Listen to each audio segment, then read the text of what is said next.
Hey, sis, what if you're not single because there's no one good out there? What if you're single because you keep tossing out good men for bad reasons? This episode might step on your toes a little, but it'll also help you open your eyes to the man who could be everything you prayed for, even if he's not everything you pictured. There are a lot of people that we're going to run into in our life. They're going to come across our path. And sometimes we'll just feel like an instant connection right away. But sometimes we won't. Or sometimes we'll feel a connection, but we'll hold ourselves back. I want to help you today by giving you a couple of the reasons why this person in front of you or someone coming in your future, why he may not be what you pictured, but why he's actually perfect for you. So here's the first reason to kind of keep in mind when you're thinking about I overlooking the wrong guys, or am I overlooking the right guys thinking that they're the wrong guys, but really I just have wrong reasons. Okay? Got it? All right, good. So the first reason is that the good ones are often nervous.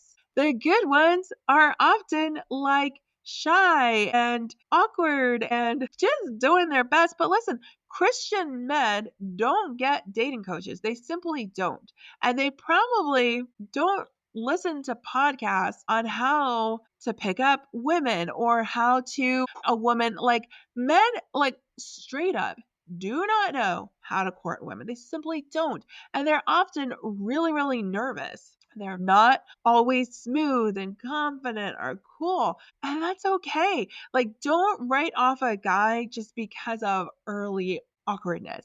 Because the reality is that once you get to know him better, and if you're using my methods, you'll be able to show him how to court you, to show him what lights you up, to show him what pleases you. And like he might not know those things ahead of time. He just might not.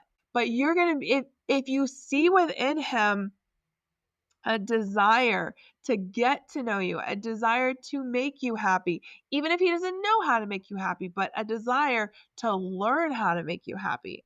Boom. That's when you just allow that awkwardness, allow that nervousness, allow that to kind of like become familiar comfort where nothing is in the way of his just being the amazing boyfriend that he can be. Right now, there's a lot in the way. Right now, he's nervous. Right now, he doesn't know what to do. But listen, patience reveals the potential inside of him. And nervousness doesn't mean unworthiness. Got it? Okay. The second thing I want you to think about is what are the mechanics of your communication? Because sometimes that's the problem, not the guy, but the mechanics of the communication, right? Is someone awkward in person but deep via text or vice versa? Like he's like amazing in person, but with the texting, it's kind of like, come on, give me some more here, right? Like you've just got to understand what are the mechanics of the communication here. Is that what causing the breakdown? I want to like add a little note here for my gals who are talking to guys long distance, and I know quite a few of you are. The other thing you might be is talking to someone that is on a different schedule than you, that he might be working during the nighttime and sleeping during the daytime. I don't want you to mistake logistical challenges for incompatibility. It's just really not. When I was dating Caleb, he was in Oregon and I was in Michigan. And let me tell you, I was lonely sometimes. I felt I remember one time I was in the hospital and I just wished I had someone there with me who cared about me, who would take me home and take care of me. And I just didn't have that. And I got really angry and I was like, why can't you just take care of me? And he was like, because I'm 3,000 miles away. And so it's not because our relationship wasn't good. It's because there were just some logistical issues that we were dealing with.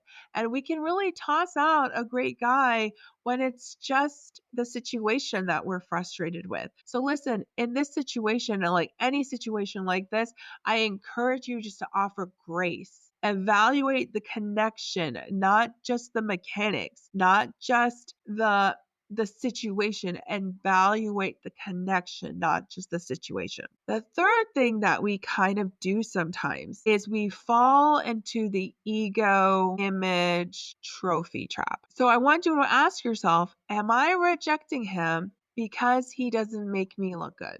Now, that I know is a harsh thing to say, but a lot of times we all do this. We're kind of like looking for a man who boosts our image instead of gives us intimacy. And I want you to know that if you do this, you will be forever chasing something that actually could end up just bringing you pain. Because honestly, the tens, like the tens of the group, the really hot guys, they're often really not fun to be married to.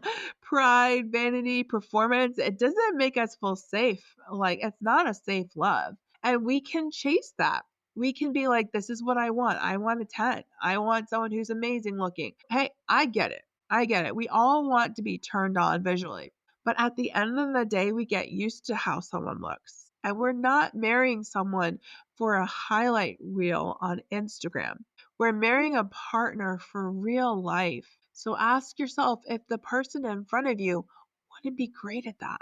Wouldn't be a great partner for real life. All right. And then similar to this one is the fourth one, misplaced priorities, wanting excitement versus substance. So a lot of times I see this, like we want like something to be thrilling and sensational and stimulating and just like, wow. But my question to you is he thrilling or is he trustworthy? I would encourage you to stop chasing the feeling of danger, mystery, edge. That's all in the movies, sis. And it usually does not end well. Even in the movies, even Hollywood lets you know that that's not real love and marriage. So I want you to look for someone, turn towards the truth. Turn towards the truth. Meaning, like, if you're looking at your priorities, it should be, is this person knowledgeable about the truth? Is this person committed to obeying God's word even when it's difficult? Is this person faithful? Has this person shown a history of faithfulness to the Lord? And now I don't want you to fall in this trap of just looking for someone who checks your box of ideal spiritual resume. Even if you're further along in your faith, it could still be the right person for you. Does he honor the truth and is he willing to grow? That's what you want to ask yourself. So, as you listen to these things, I want you to really check in with yourself because what happens a lot of times is we overlook a guy not because he's wrong, but because we're afraid. We're afraid to settle, we're afraid to work, we're afraid to make a mistake. But the truth is, every relationship takes work.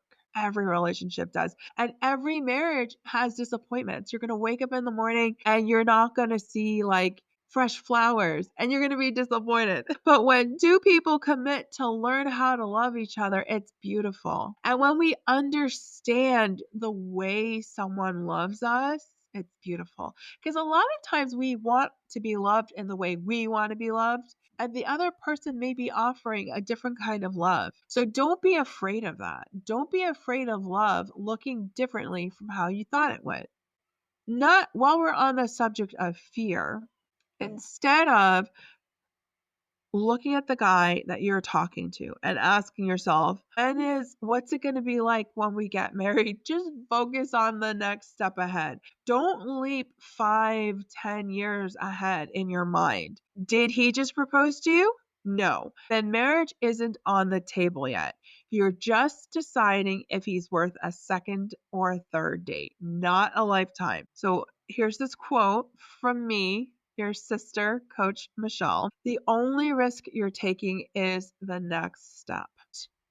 Borrow fear from the future. In the future, you'll know. In the future, you'll have a history with this guy. In the future, you'll have more time to think about it. In the future, you will have gone through different experiences from him. And you're right now just reaching into the future and just pulling the fear, when in the future, you also have certainty and understanding and knowledge and experience. You don't have that now. So let's just focus on the step ahead of you. Love isn't always obvious. Sometimes it starts quietly with a man you almost overlooked. So give good men a chance to grow. Give yourself the grace to learn how to see it clearly. Are you ready for that? Are you ready to just be patient and allow what is instead of always be asking yourself, what could be? What if? Let those questions go and look at what is. Let's get you married, sis.